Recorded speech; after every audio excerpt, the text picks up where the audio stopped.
Novas regras do Bolsa Família prevêem reajuste de 2 em 2 anos, mas sem 13º por enquanto.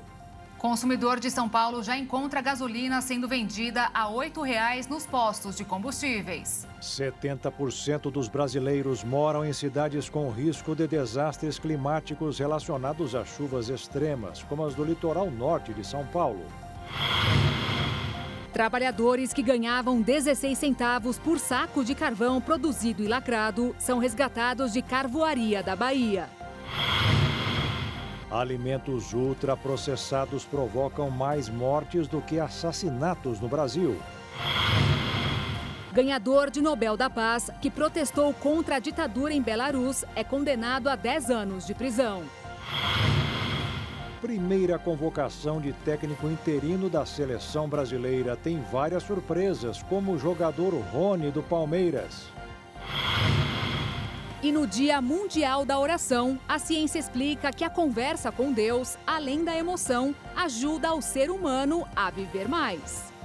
Agora, no Jornal das 22.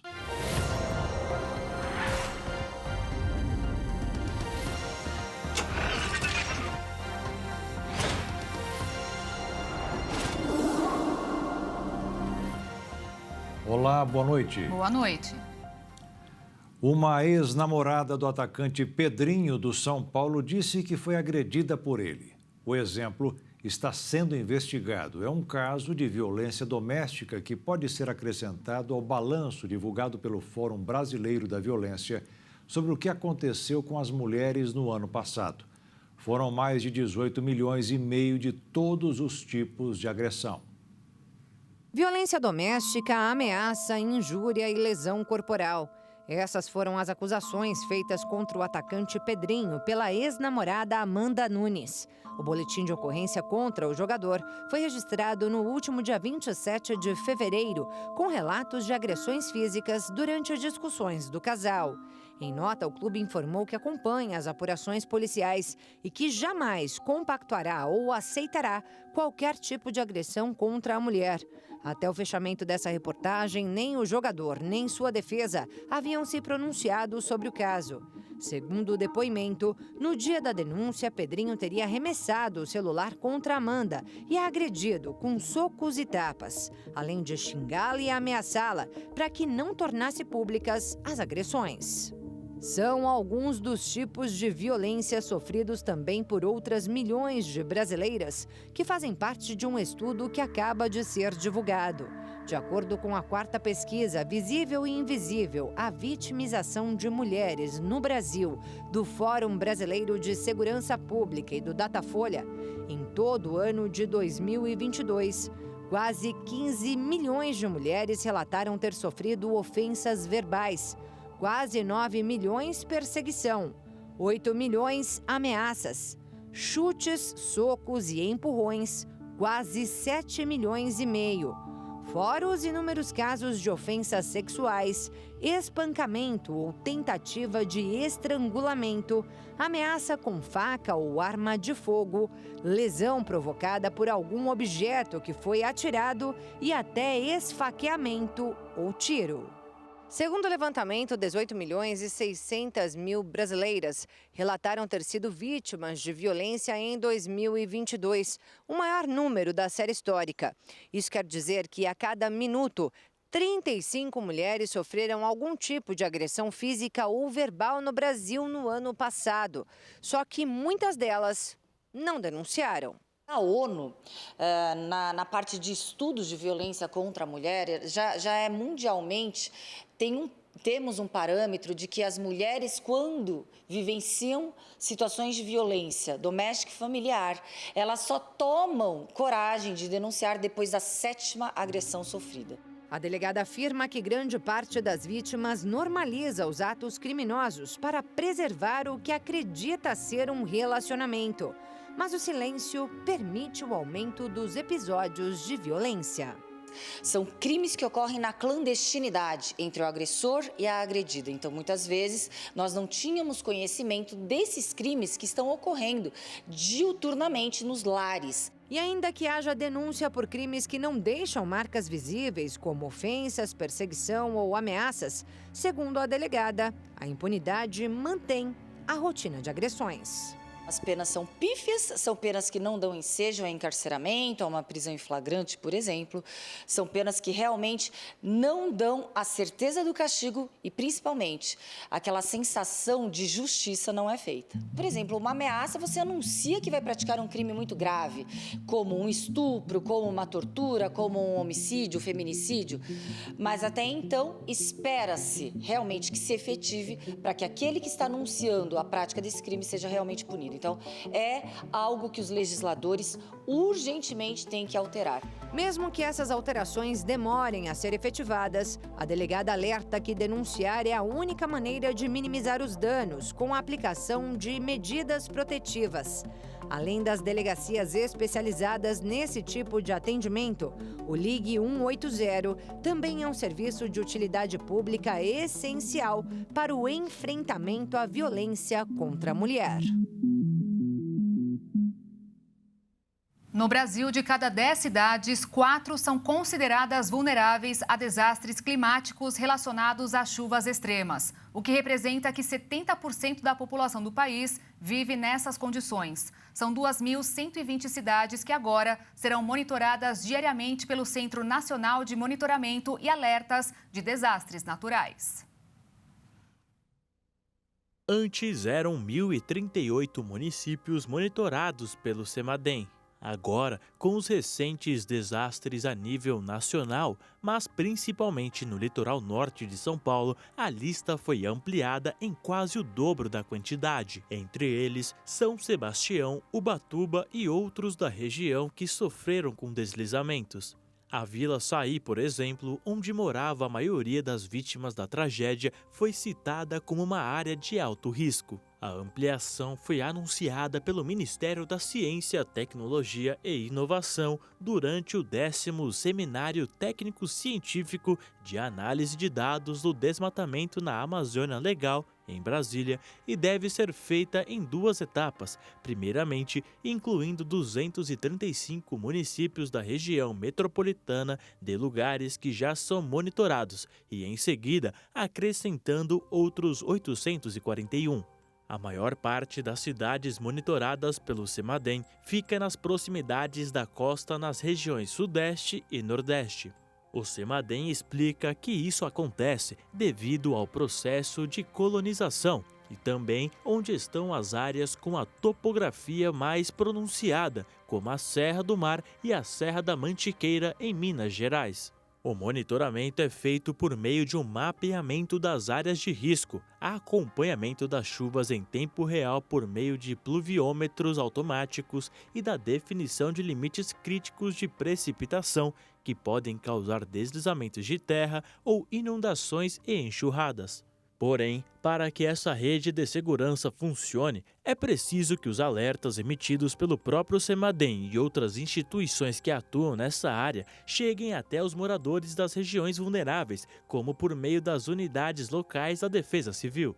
Mas, segundo um artigo publicado no ano passado, 67% das defesas civis nos municípios enfrentam falta de verba, de pessoal ou de estrutura. Na última semana, o Ministério do Meio Ambiente e da Mudança Climática defendeu a decretação de emergência permanente a municípios monitorados pelo CEMADEM, com o objetivo de possibilitar o desenvolvimento de ações continuadas de prevenção e facilitar a liberação de recursos. E parte dos desabrigados das fortes chuvas em São Sebastião, no litoral norte de São Paulo, vão ocupar 300 unidades habitacionais em Bertioga de forma temporária. Durante 8 meses, vão esperar a construção de moradias definitivas. O acordo foi assinado hoje pelo secretário estadual de Habitação, Marcelo. Fevereiro registrou recorde de alertas de desmatamento na Amazônia Legal para o mês desde o início da série histórica iniciada em 2015. A alta vem depois de uma redução de 61% nas taxas de desmatamento em janeiro, quando comparado com 2022. Dados prévios divulgados na última semana já indicavam um recorde no desmatamento em fevereiro. O Instituto Nacional de Pesquisas Espaciais mostrou que durante o período foram desmatados 291 km² de floresta. O número equivale ao tamanho de João Pessoa, capital da Paraíba. Os índices de maior destruição foram registrados nos estados do Mato Grosso e do Pará. Até então, a maior área desmatada na Amazônia Legal em um mês de fevereiro era de 198,67 km², taxa registrada em 2022. Das áreas desmatadas na Amazônia no ano passado, 80% delas eram de responsabilidade do governo federal, o equivalente a 8.443 km².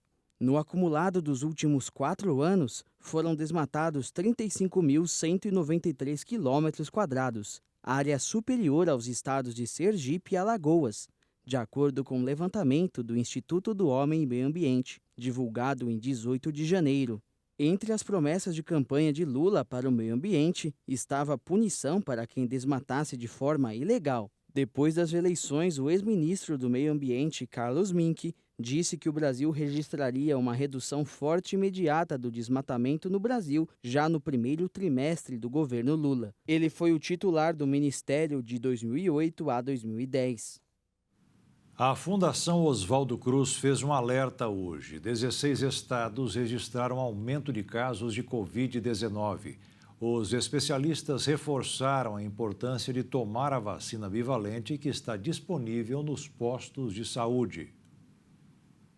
Os locais com tendência de crescimento a longo prazo são Alagoas, Amazonas, Amapá, Bahia, Ceará, Distrito Federal, Goiás, Maranhão, Mato Grosso do Sul, Pará, Piauí, Paraná, Rio de Janeiro, Roraima, Santa Catarina e São Paulo. Em São Paulo, a Covid-19 tem crescido especialmente na população adulta. A Fiocruz destaca, porém, que ainda não é possível identificar os motivos do aumento de casos.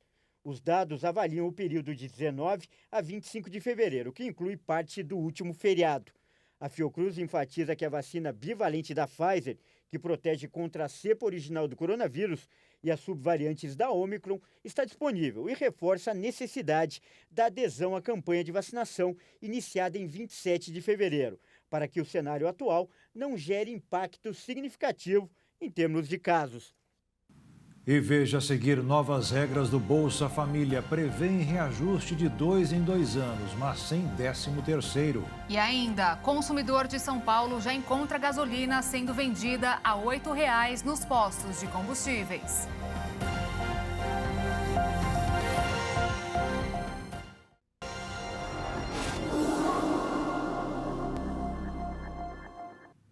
O governo anunciou hoje o calendário oficial do Bolsa Família, que vai começar no próximo dia 20. Também ficou definido que o pagamento do 13º não será retomado este ano e que, a partir de agora, o benefício será reajustado de 2 em 2 anos. Cerca de 700 mil famílias foram incluídas no programa Bolsa Família e passam a receber o auxílio a partir deste mês. Já 1.400.000 pessoas foram excluídas do programa depois que o governo federal fez um pente fino no cadastro único. Destas, cerca de 400 mil pessoas foram identificadas como famílias uniparentais, ou seja, família de uma pessoa só. Com estes cortes, o governo federal vai economizar cerca de 400 milhões de reais. O programa Bolsa Família vai custar mensalmente 14 bilhões de reais e meio. Estas informações foram dadas nesta sexta-feira pelo ministro do Desenvolvimento Social, Wellington Dias. Ele convocou a imprensa para detalhar quem são os beneficiários do Bolsa Família que começam a receber o auxílio a partir do dia 20 deste mês. Cerca de 335 mil crianças de 0 a 6 anos passarão a receber o auxílio primeira infância no valor de R$ 150. De Brasília, Jaqueline Fonseca. O ministro do Supremo Tribunal Federal, Alexandre de Moraes, negou o pedido do INSS que queria mais tempo para pagar a revisão da vida toda para os aposentados e pensionistas. Neste caso, é possível entrar com um processo para que o benefício seja recalculado, incluindo todas as contribuições feitas pelo segurado e não apenas depois de 1994. Mas é preciso consultar um advogado para saber se vale a pena, porque pode acontecer, dependendo do caso, que o valor seja reduzido. O INSS tem 10 dias a partir de hoje para apresentar um cronograma da revisão. Após a volta da cobrança dos tributos federais sobre combustíveis, o consumidor já encontra em alguns postos o litro da gasolina acima de R$ 8,00. De acordo com o governo, o retorno da taxação dos combustíveis pelos tributos federais, PIS/COFINS, renovará a capacidade ao Estado de promover políticas públicas relacionadas à Seguridade Social. A medida também corrige a distorção de subsidiar combustíveis fósseis em meio à necessidade mundial de promover o desenvolvimento sustentável. Com a volta dos impostos federais, o preço da gasolina foi elevado em 41 centavos, mas alguns postos de São Paulo estão vendendo por R$ 8,19 o litro. A avaliação foi realizada pela Fundação Instituto de Pesquisa Econômica com base nas transações de clientes Veloy, entre os dias 28 de fevereiro e 2 de março. O anúncio das novas alíquotas sobre os combustíveis ocorreu na segunda-feira, mas só começaram a valer em 1º de março. Encerrando mais uma sessão do mercado financeiro, enquanto os investidores monitoravam a possibilidade de um crescimento econômico nos Estados Unidos, além das críticas do presidente Lula ao Banco Central, o dólar fechou em queda nesta sexta-feira de 0,06%, cotado a R$ 5,20 na venda. Já a Bolsa de Valores fechou em alta de 0,52% aos 103.865 pontos. O Centro de Inovação do SESI desenvolveu um sistema de inteligência artificial para monitorar ambientes de trabalho e prevenir acidentes. A tecnologia está disponível de graça para quem quiser fazer testes. O sistema GAC faz o reconhecimento facial de pessoas através das câmeras de segurança instaladas no ambiente em que se deseja monitorar e classifica os acessos em permitido, irregular e proibido. Basicamente, ele verifica quais são as obrigatoriedades, para poder acessar aquele ambiente e vai cruzar com as informações da pessoa que está adentrando ali. Então, vai verificar se ela possui os cursos que são exigidos, as qualificações necessárias para acessar aquele ambiente. O sistema GAC também faz o registro fotográfico das pessoas que estiveram no ambiente monitorado e, quando identifica alguém que por alguma razão não deveria estar ali, envia uma notificação para o gestor em tempo real. Ele consegue filtrar, se ele quer saber quais foram os acessos na semana passada, no mês passado, enfim, o acesso por colaborador. Então, tem todo um sistema aí de indicadores e dashboards voltado para que o gestor consiga ter acesso a esses dados, O projeto foi desenvolvido a pedido de uma fábrica de embalagens de Dourados que precisava melhorar o controle de acesso de uma área energizada, mas o sistema se mostrou eficaz para vários segmentos.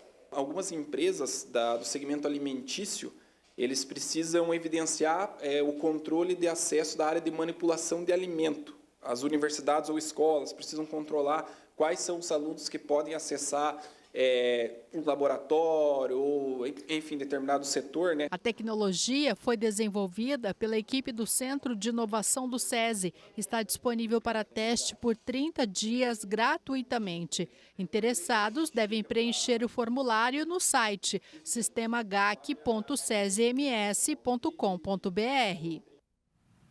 O Ministério da Agricultura informou que a China, Tailândia, Irã e Jordânia suspenderam as importações de carne bovina vindas do Brasil após a confirmação de um caso atípico de vaca louca no estado do Pará. De acordo com o Ministério da Agricultura, além dos 4 países, a Rússia também apresentou embargo à exportação de carne do estado do Pará. O Brasil já havia suspendido a exportação para a China, como já era estabelecido em um acordo firmado entre os 2 países em 2015. Exames realizados no laboratório de referência da Organização Mundial da Saúde Animal, no Canadá, confirmaram que o caso de vaca louca registrado no município de Marabá, no Pará, é atípico e não apresenta risco de contaminação do rebanho. Para o laboratório, a doença é resultado do envelhecimento natural do animal. O animal detectado era um touro de 9 anos, criado em pasto. Após a detecção da doença, foram tomadas todas as medidas sanitárias necessárias para evitar a contaminação de outros animais e a propriedade foi inclusive isolada. O Ministério da Agricultura informou ainda que vai enviar o laudo do laboratório canadense para o governo chinês e pediram uma reunião para discutir a retirada do embargo. A Páscoa, uma das épocas mais aguardadas pelos brasileiros, está chegando. E esse ano a indústria do chocolate traz uma série de novidades ao consumidor. Mesmo faltando pouco mais de um mês, já é possível encontrar ovos de chocolate nos supermercados e lojas especializadas. Com destaque para lançamento de sabores, parcerias entre marcas, combinações de produtos e até interatividade. Segundo os dados da Associação Brasileira da Indústria de Chocolates, Amendoim e Balas, esse ano existem 440 ovos de chocolates diferentes no mercado, 101 a mais do que no ano passado. Esse ano, o consumidor vai encontrar outros produtos desenvolvidos com diferentes percentuais de cacau, além de uma maior variedade de tipos de chocolate, como versões mescladas com chocolate branco e embalagens diferenciadas para presentes. Além dos tradicionais, algumas empresas colocaram o foco no público jovem e adolescente, principalmente nos apaixonados pelo universo gamer, com ovos que vêm acompanhados de almofadas estilizadas do videogame, balde para pipoca e um copo. Além disso, alguns tradicionais que contenham brinquedos terão na sua embalagem o sistema de QR Code, que vai permitir que os consumidores acessem uma plataforma interativa para fazer com que os brinquedos ganhem vida com o uso da realidade aumentada. O aplicativo ainda traz diferentes opções de entretenimento e mini-jogos, incluindo artes visuais e trabalhos manuais, como a criação de livros de história, que poderão ser lidas na hora de dormir. E veja a seguir, alimentos ultraprocessados provocam mais mortes do que assassinatos no Brasil. E veja também, ganhador de Nobel da Paz que protestou contra a ditadura em Belarus é condenado a 10 anos de prisão.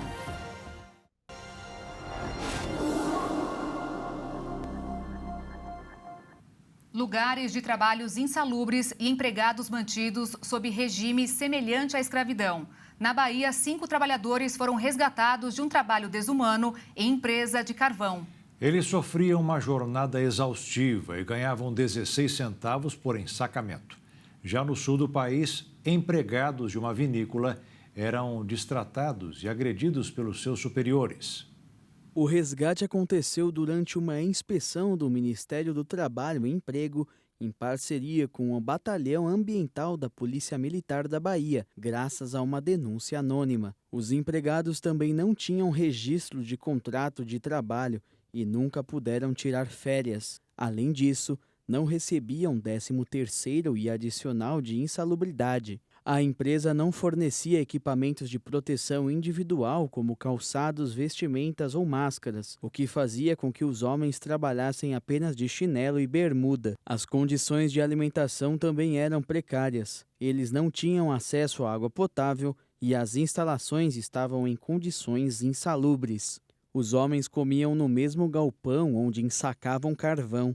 Nenhum deles foi submetido a exames médicos. Até para fazer suas necessidades fisiológicas eles tinham dificuldade, já que os banheiros não tinham porta, lavatório, assento e coletor de lixo. Muitos empregados trabalhavam mais de 12 horas por dia, com meta de fazer até 1.000 ensacamentos de carvão e uma remuneração de 16 centavos por saco. Agora uma auditoria foi instaurada para que a empresa pague os direitos trabalhistas e 3 parcelas do seguro-desemprego. Já no sul do país, trabalhadores de uma vinícola perceberam a diferença do tratamento entre empregados gaúchos para os nascidos em outras cidades, principalmente para os baianos. Segundo o relato de trabalhadores, os baianos apanhavam de seus patrões por qualquer coisa. Já os erros cometidos por empregados do sul eram relevados. Os trabalhadores foram colocados em um alojamento em condições precárias, mal iluminado e com ventilação escassa. Durante as refeições, recebiam alimentação estragada e o salário era pago com atraso. Além disso, as vítimas contaram que eram coagidas a permanecer no local sob pena de pagamento de multa por quebra de contrato de trabalho. Havia longas jornadas de serviço e também castigos físicos. Segundo as vítimas, haviam longas jornadas de serviço e também castigos físicos. Uma arma de choque e um spray de pimenta foram apreendidos no local. As 3 vinícolas para quem os trabalhadores prestavam serviços terceirizados de colheita, a Aurora, Garibaldi e a Salton, disseram surpreendidas com o resgate e afirmaram que não compactuam com as práticas flagradas pela polícia. O presidente Lula entregou hoje 1.400 unidades habitacionais do Minha Casa Minha Vida em Rondonópolis, no Mato Grosso.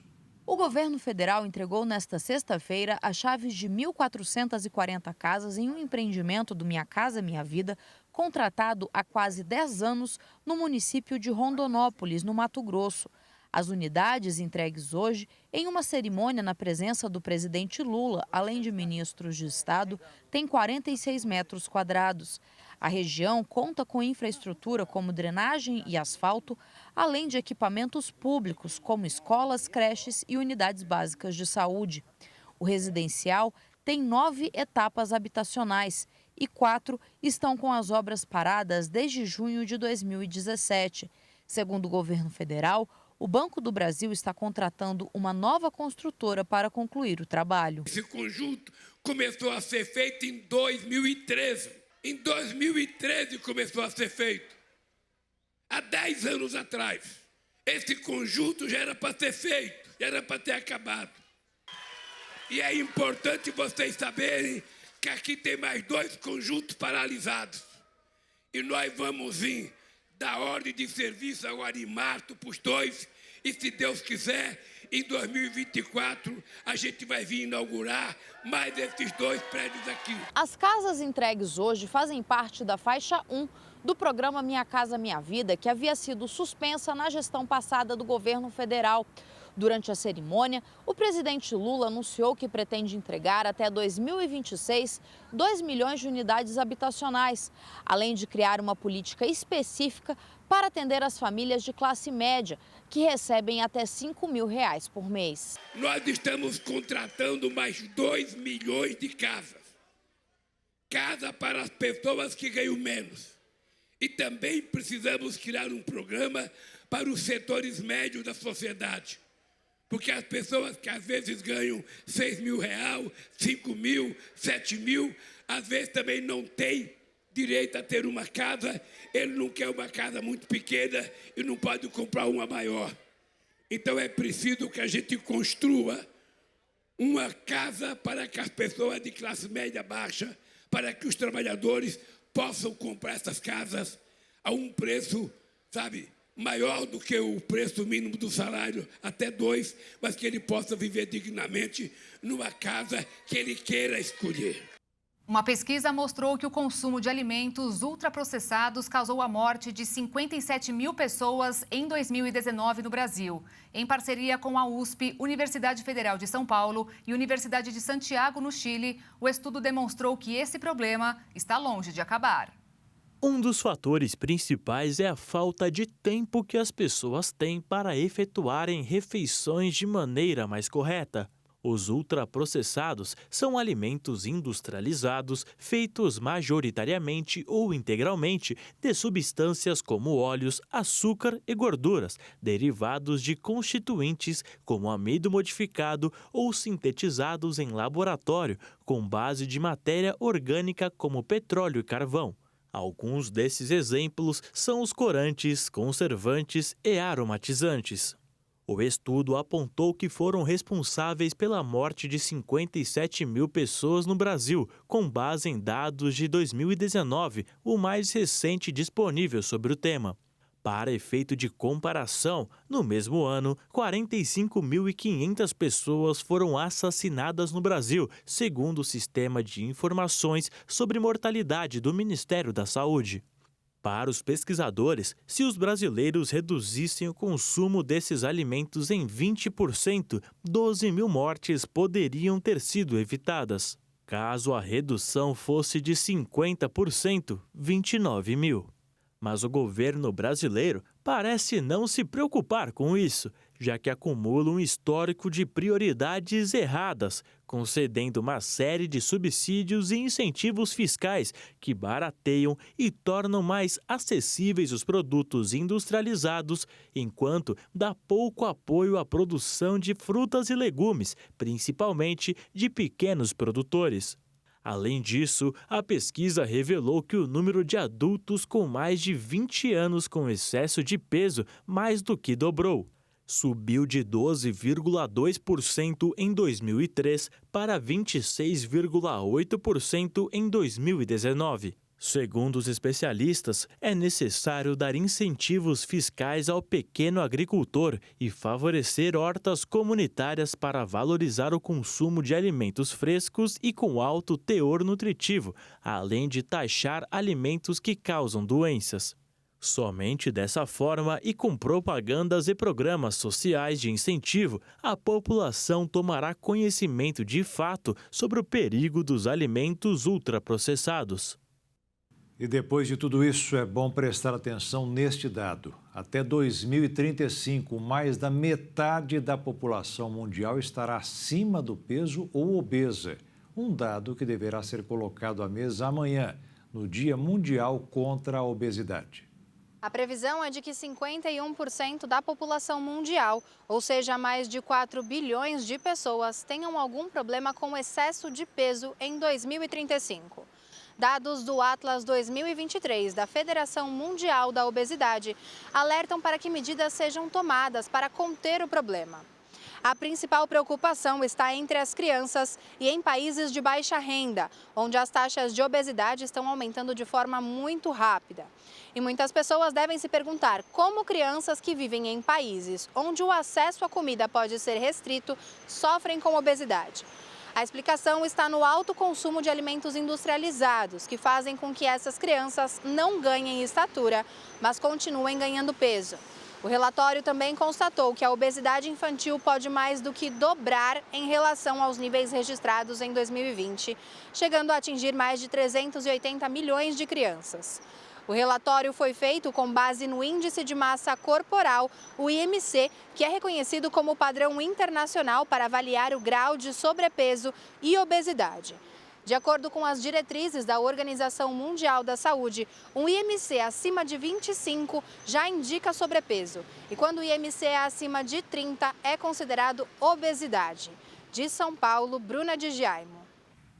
E o médico da Casa Branca, Kevin O'Connor, informou hoje que a lesão de pele removida no mês passado pelo presidente americano Joe Biden era um tipo comum de câncer de pele. O médico garantiu que todo o tecido cancerígeno foi removido com sucesso. Biden seguirá realizando exames regulares como parte de um plano de rotina. O presidente Joe Biden recebeu o chanceler alemão Olaf Scholz para enviar uma mensagem de união diante da aproximação da China e da Rússia, que tem alertado contra novas entregas de armas ocidentais à Ucrânia. Destinada a reafirmar os laços de amizade entre os países, esta é a segunda visita do governante alemão a Washington desde fevereiro de 2022, quando teve início a guerra na Ucrânia. Os dois líderes trataram de vários assuntos de interesse comum, como o conflito no leste europeu, o acordo nuclear no Irã e a crise em Israel. Os dois aliados se esforçam para mostrar que estão sintonizados após vários episódios de atrito que vão da oposição de Biden ao projeto do gasoduto Nord Stream 2 entre Alemanha e Rússia, aos grandes investimentos americanos na indústria verde, passando pela questão dos tanques. O conselheiro de Segurança Nacional da Casa Branca, Jake Sullivan, chegou a revelar que Joe Biden ignorou o conselho de seus militares e concordou em enviar tanques para a Ucrânia, porque essa também foi uma condição de Olaf Scholz, para também enviar tanques alemães. A expectativa é que os Estados Unidos anunciem um novo pacote de ajuda de 400 milhões de dólares para a Ucrânia, principalmente em munição. Um tribunal de Belarus condenou o ativista pró-democracia Ale Bialiatski, um dos vencedores do Prêmio Nobel da Paz de 2022, a 10 anos de prisão. Aos 60 anos, Ales Bialiatski é cofundador do grupo de direitos humanos chamado de Viasna e um dos mais proeminentes entre centenas de bielorrussos que foram presos durante uma repressão aos protestos antigovernamentais que eclodiram no verão de 2020 e continuaram em 2021. A ONG afirmou ainda que, além dele, outros 2 ativistas também foram julgados. Segundo a Viasna, Valentin Stefanovich e Vladimir Lapkovich foram condenados a 9 e 7 anos de prisão, respectivamente. Segundo a organização, Bialiatski e seus 2 colegas foram julgados por protestos e outros crimes, como o contrabando de dinheiro.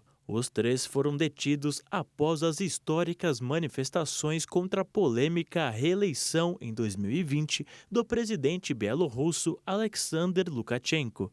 E esse é o ponto crucial de toda a história por trás da prisão do ativista.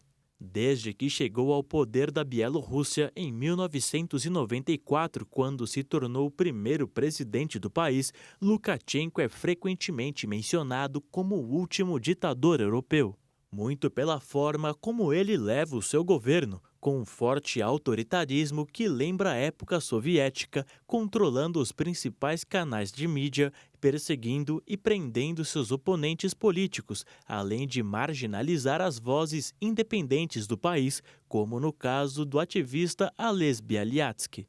Lukashenko foi reeleito 5 vezes. Segundo a Comissão Eleitoral do país, ele recebeu 80% dos votos na última, em 2020. E a partir dessas eleições, o movimento de protesto surgiu.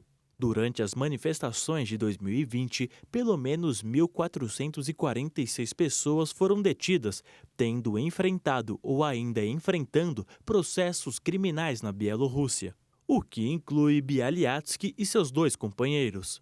O Escritório de Direitos Humanos da ONU disse que estava preocupado com o julgamento realizado.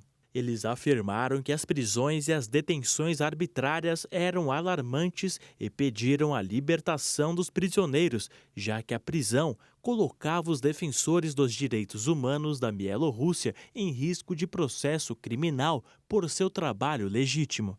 Bialiatski recebeu o Prêmio Nobel da Paz em outubro passado por seu trabalho sobre direitos humanos e democracia, dividindo-o com o Grupo de Direitos Humanos Russo Memorial e o Centro de Liberdades Civis da Ucrânia. E veja a seguir, primeira convocação de técnico interino da seleção brasileira. Tem várias surpresas, como o jogador Rony do Palmeiras. E ainda, no Dia Mundial da Oração, a ciência explica que a conversa com Deus, além da emoção, ajuda o ser humano a viver mais.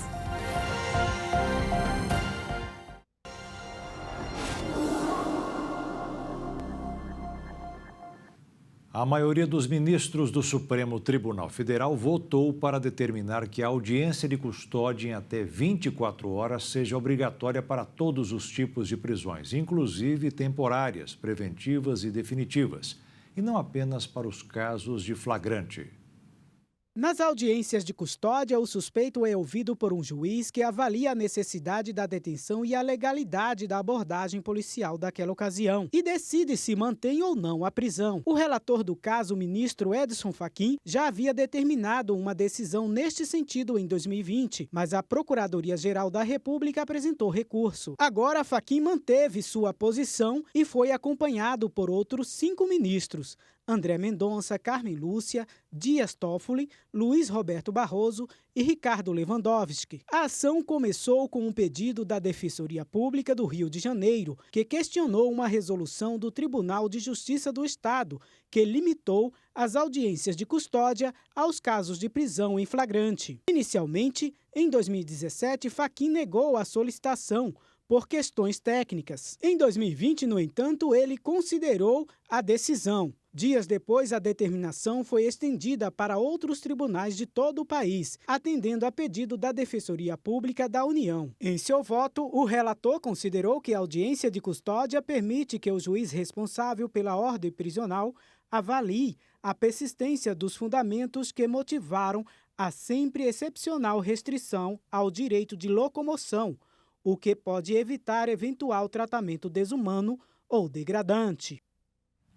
A rápida popularidade do programa de inteligência artificial ChatGPT preocupa o mundo educacional. Na Suíça, dezenas de professores participaram de um seminário para aprender como lidar com o robô sabe-tudo, que pode ser usado por qualquer pessoa gratuitamente. Uma nova ferramenta ou uma ameaça? Parte do mundo educacional está preocupada com o uso que os alunos podem fazer do programa de inteligência artificial ChatGPT, disponível gratuitamente na internet desde novembro passado. A nova plataforma pode criar dissertações, anúncios publicitários ou linhas de código de programação em questão de segundos. A novidade tem gerado piadas sobre o uso nem sempre sutil do programa pelos alunos. Na Suíça, professores realizam seminários para ajudar a desmistificar a ferramenta e descobrir como lidar com o robô sabe-tudo. Durante o seminário, os professores mostram que o ChatGPT comete alguns erros que denunciam o programa. Embora possa produzir textos que dão a impressão de terem sido escritos por humanos, pode gerar respostas que parecem lógicas, mas erradas. Para alguns professores, isso seria a chave para pegar trapaceiros.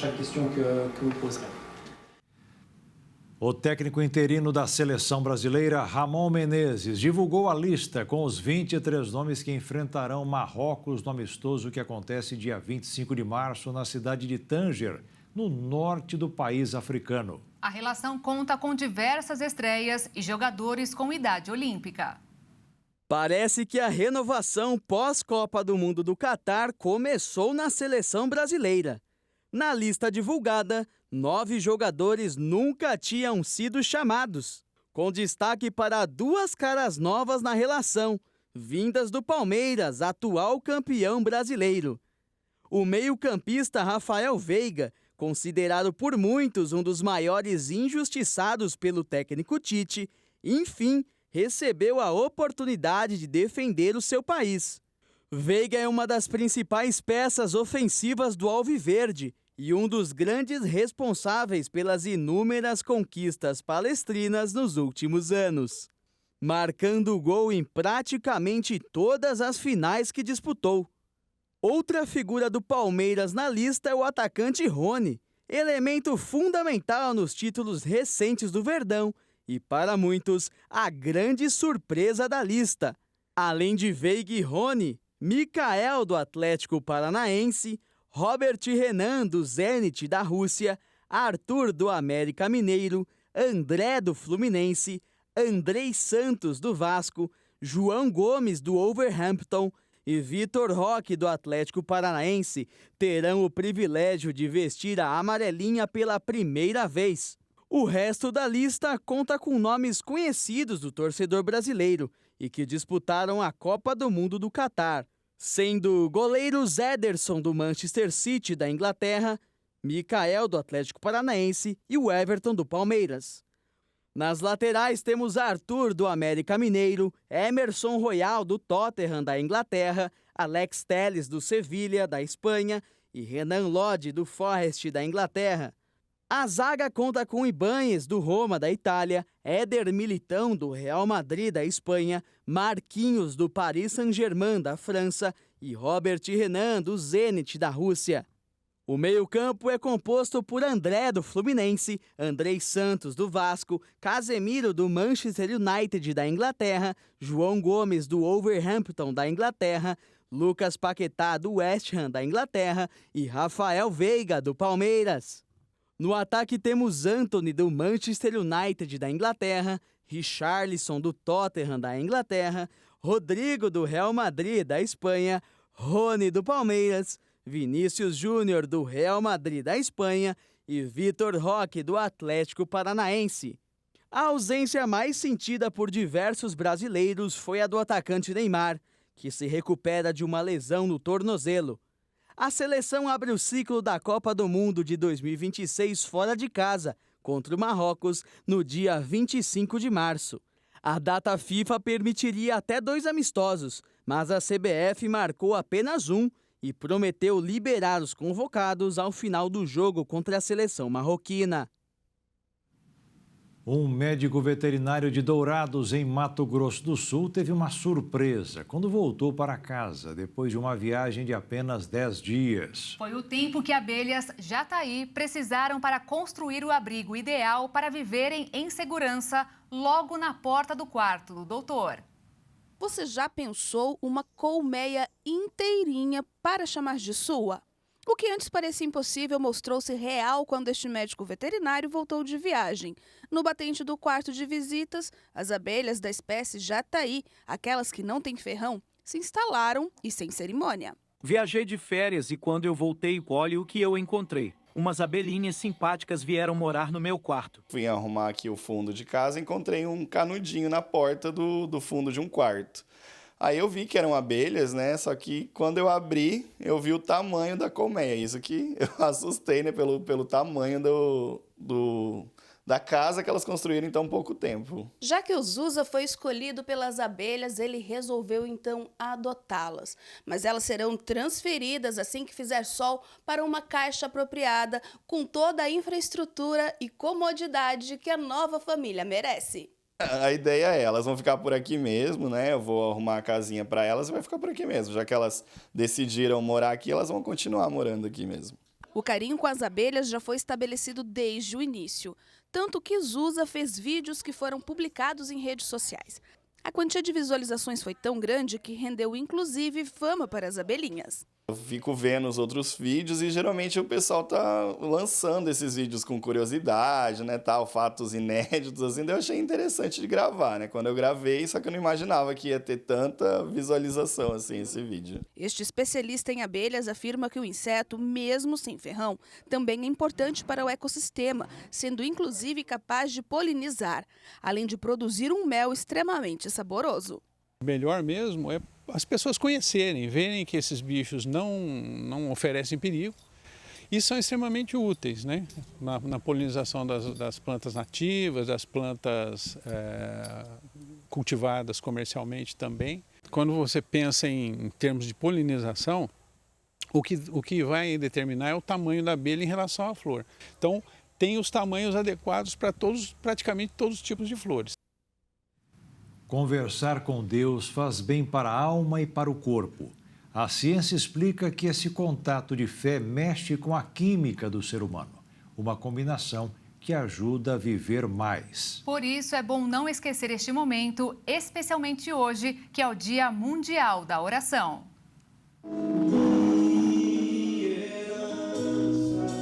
Braços abertos e olhos fechados. Orar é um ato que parte do interior do coração para conversar com Deus. Em grupo ou sozinho, a conversa aproxima quem busca agradecer pelas coisas boas alcançadas e também quem pede orientação para os seus problemas. Alguém de vocês está sofrendo? Faça oração. Alguém está alegre? Cante louvores. Tiago, capítulo 5, versículo 13. A oração, ela é muito mais, entenda? Ela não é um monólogo, ela é um diálogo. Você fala com Deus, Deus fala com você. A oração traz confiança. A confiança, a segurança não é fruto do acaso, é fruto da comunhão com Deus. À medida que você passa a ter essa comunhão, essa vontade de conversar, entendendo que Ele é seu amigo, Ele é seu pai, você começa a bater, não aquela coisa só formal, um bate-papo com Deus, você vai crescer muito, muito. Coloque isso, Deus não tem privilegiados, tem homens, mulheres que buscam a presença de Deus. Mas não é só a questão da religião. Estudos científicos já comprovaram os efeitos da oração no cérebro das pessoas. Quando você faz a oração, essa fé faz com que você acredite que algo bom vai acontecer. Você está controlando sua mente. Você está utilizando a região frontal do cérebro, manipulando a região temporal do cérebro. Esse está o segredo. Então, é muito bom ter fé. Imagina aquela pessoa que não tem fé, não ora e não consegue manipular as regiões do cérebro. Durante a oração, uma descarga grande de neurotransmissores é liberada no cérebro, incluindo dopamina, que é a substância responsável pela sensação de prazer, a serotonina, que reduz o estresse, e a neropinefrina, que ativa a resposta de luta. Só quem ora todo dia sabe desse poder. É um tudo, né? A oração é um ato de fé, né? De conversar, de falar com Deus, né? Acho que a oração é o principal na vida do cristão. É tudo na minha vida, quer dizer, na vida de todos os cristãos, né? Sem a oração você não pode sobreviver, não pode viver. E a oração tem mesmo poder. Pesquisas mostram que quem tem fé vive 25% a mais do que os descrentes. Um dos motivos é que a oração pode influenciar, inclusive, a capacidade do organismo de enfrentar doenças. Tem pessoas que precisam muito. Eu chamo de terapia gratuita. E tem uma importância tão grande que tem até um dia no ano para ser lembrada. A data começou a ser celebrada no século XIX por mulheres cristãs dos Estados Unidos e do Canadá. E desde então ela é comemorada em mais de 170 países, na primeira sexta-feira do mês de março. Mas a oração é muito mais do que só dizer palavras, é agir verdadeiramente. Você doa o seu tempo, o seu momento. Estamos andando com Jesus, mas não damos a Jesus a devida atenção. Nós devemos dar a Jesus a devida atenção. Lembrando que Ele é Senhor, entenda, Ele é amigo, mas Ele é Deus. Se Ele é Deus, nós temos que adorá-lo também. Temos que ter o nosso momento de comunhão com Ele. Mas, independente da data, a oração deve ser feita todos os dias. E esse hábito precisa começar desde cedo.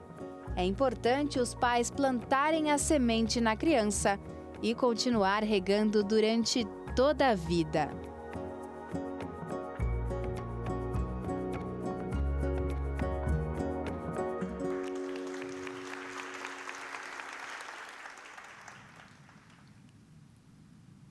E o Jornal das 22 termina aqui. Obrigada pela sua companhia, um ótimo fim de noite e fim de semana para você. Se cuida e até segunda.